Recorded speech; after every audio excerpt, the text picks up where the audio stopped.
मन शांत करण्याचा मंत्र.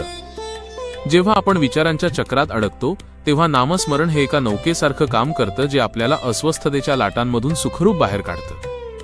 मन शांत नाहीये कारण एकच आहे, स्वामींनी काही उत्तम सांगितले आहे हे ऐकल्यावर आयुष्य बदलेल. मन शांत नसतं कारण ते नामात गुंतलेलं नसतं.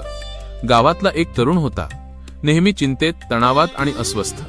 कितीही प्रयत्न केला तरी त्याचं मन कधीच शांत होत नव्हतं. तो रोज म्हणायचा, माझं नशीबच खराब आहे, मला काहीच सुख नाही. एक दिवस तो थकून जाऊन मंदिरात गेला. डोळ्यात पाणी, मनात हजार प्रश्न. तेवढ्यात त्याला एक वृद्ध साधू भेटले. त्यांनी हसत विचारलं, बाळा, एवढा का अस्वस्थ आहेस? तरुण म्हणाला, माझं मन शांत होत नाही, काहीही केलं तरी. साधूंनी शांतपणे उत्तर दिलं, मनाला शांत करायचं नसतं, त्याला नामात गुंतवायचं असतं. ते पुढे म्हणाले, जेव्हा मन रिकामं असतं तेव्हा ते चिंता, भीती, दुःख याने भरतं.